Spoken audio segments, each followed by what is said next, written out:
Kingdoms, Kings, and an Early Republic. How some men became rulers. About 3000 years ago, there were changes in the way Rajas were chosen. Some men were recognized as Rajas by performing sacrifices like the Ashwamedha Yajna or the horse sacrifice. In Ashwamedha Yajna, a horse was let loose to wander in the kingdoms of other Rajas, and any Raja who stopped it had to fight. If they did not interrupt the path of the horse, it meant that they accepted the supremacy of the Raja to whom the horse belonged. This Raja to whom the horse belonged was recognized as being the most powerful.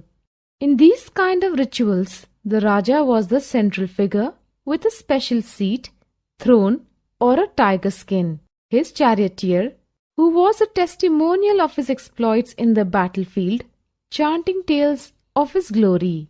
The Raja's relatives and family had to perform minor rituals. The other Rajas were simply spectators to this sacrifice.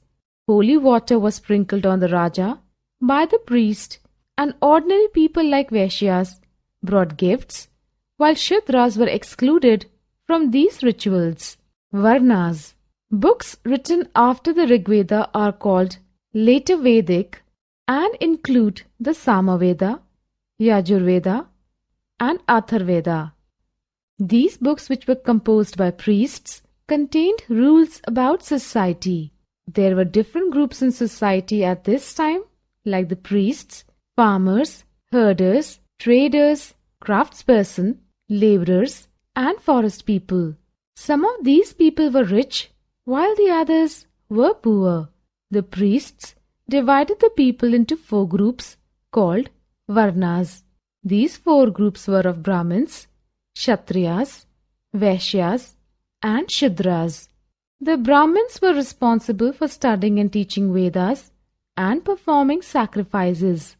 The duty of the Kshatriyas was to fight battles and protect people. The Vaishyas were farmers, herders, and traders. Lastly, Shudras had to serve other 3 groups. These groups were decided on the basis of birth according to the priests. A Kshatriya's son would automatically become a Kshatriya. Some people were classified as untouchable, like craftspersons, hunters and gatherers, and people who performed burials and cremations. The system of Varna was not universally accepted by people, as some people thought that birth could not be a basis for deciding to which group a person belonged, while others condemned untouchability. Janapadas.